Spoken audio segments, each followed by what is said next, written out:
Hello there, beautiful people. Thank you so much for tuning into Mentium, the podcast that takes you on a journey to unlock the full potential of your mind. My name is Majama. I will be your host and your guide on this adventure into the fascinating realm of mindset, mental fitness, and personal growth. In each episode, I dive deep into the intricacies of the human mind, exploring the power of positive thinking, resilience, and the strategies to cultivate a mindset that propels you towards success. So, buckle up for a journey of self discovery, empowerment, and transformation.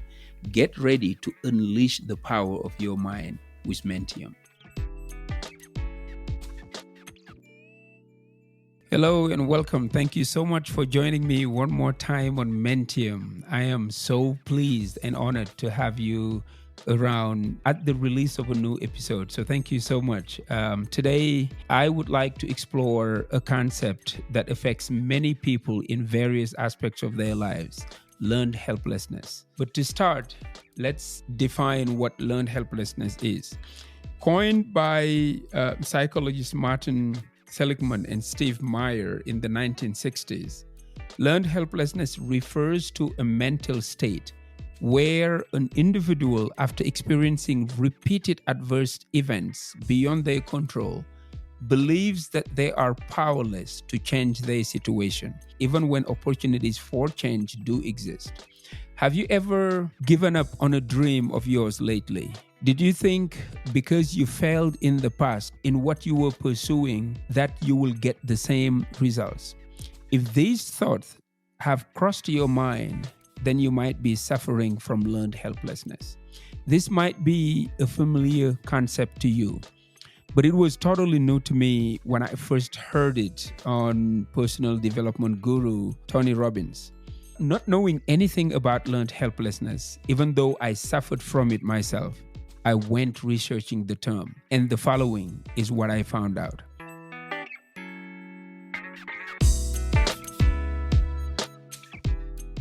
The concept of learned helplessness, as mentioned earlier, was discovered accidentally by two psychologists, Martin Seligman and Stephen Meyer. They had initially observed helpless behavior in dogs that were classically conditioned to expect an electrical shock after hearing a tone.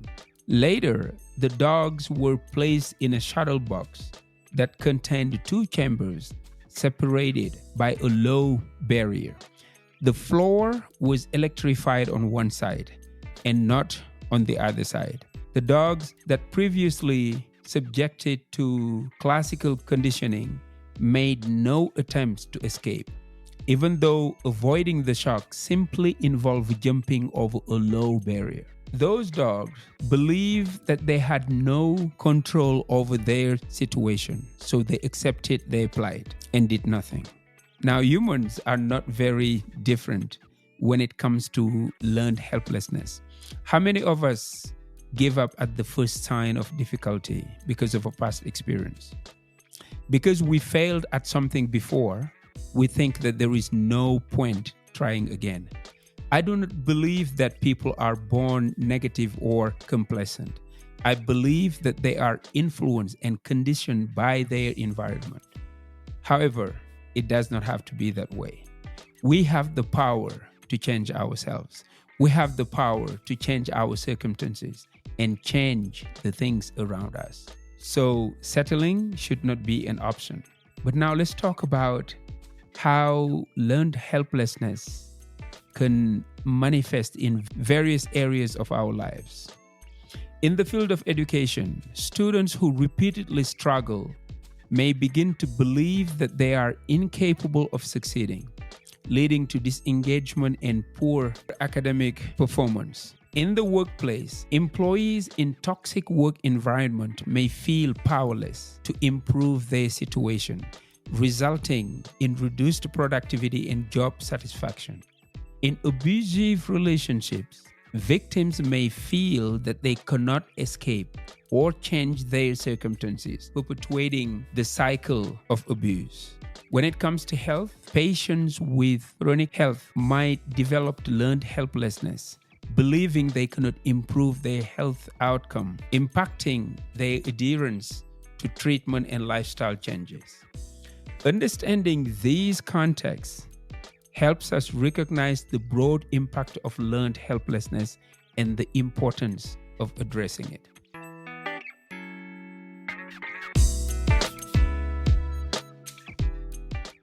Now, I will offer you 3 steps that I believe can help you get rid of learned helplessness. Number 1, realize that your past does not equal your future.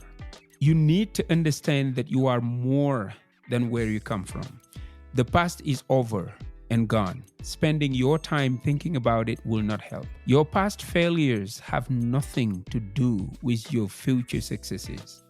Immigrants do well, very well, in this field.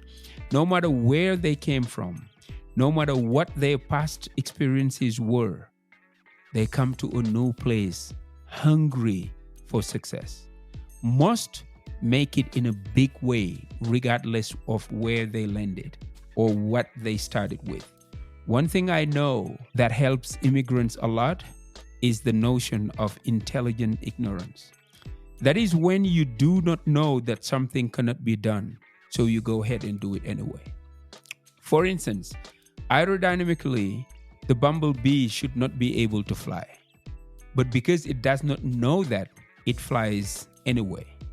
Immigrants not knowing a lot about their new found place will try a lot of endeavors and become successful at them, whereas the natives would not even take a shot at the same adventures because for them it will be of no avail.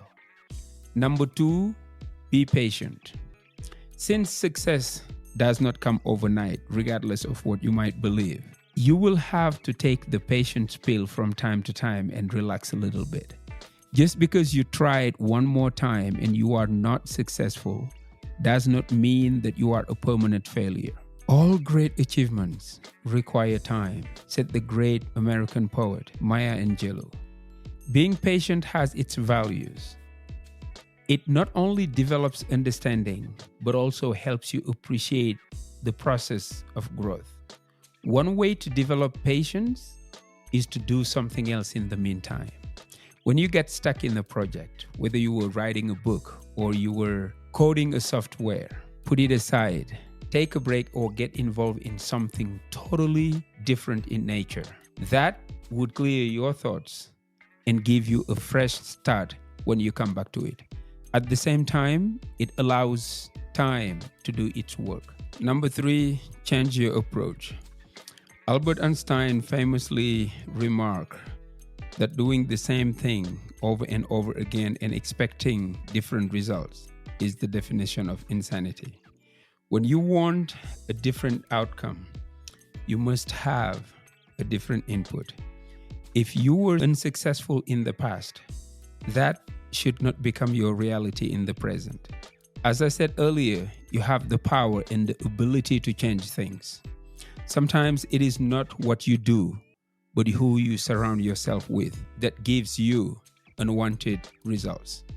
If you are in an environment where people are not very supportive, where they tear you down and shoot down any high hopes you might have, it is time for you to make a change. You need to remove yourself from such limiting surroundings.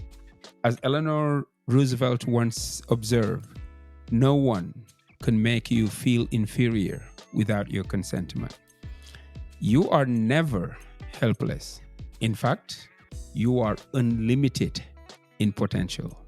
If you happen to unknowingly grab or learned helplessness, now you have a few ideas on how to unlearn it.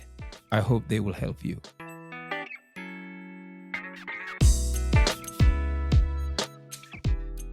You see, learned helplessness can trap individuals in a cycle of negativity and inaction, but it does not have to be a permanent state.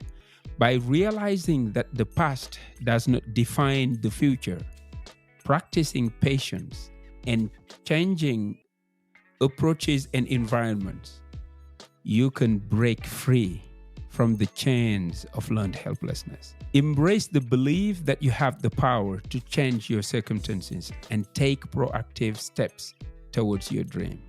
Remember, you are not defined by your past failures, but by your future successes. To wrap up, I'll leave you with a personal reflection. Think about areas in your life where you might feel stuck or powerless. Ask yourself if these feelings stem from a genuine lack of control or they might be a result of learned helplessness. Recognizing the problem is the first step towards change. If you find yourself or someone you know struggling with learned helplessness, consider seeking professional help. Small steps can lead to significant change. Thank you so much for joining me on this episode of Mentium. If you found today's discussion helpful, please follow and share this podcast in your circle. On a side note, I would like to share with you that I am launching a platform called Mentium. This will be the home for your Mentium podcast. But Mentium, the platform, is designed to be a place where you will meet like-minded people, where you will get a chance to add value to your life daily. Because of people who will be coming there, you will find a lot of things that will benefit you and will not waste your time. So tune in, because pretty soon we will have an official launch. But for now, it is hosting the podcast. We are working on developing the applications because we do understand that everything is mobile right now. So the iOS and the Android mobile applications will be released soon. So stay tuned. Until next time, remember that change is always possible and you have the power to make it happen. Take care of yourself and your loved ones. Peace.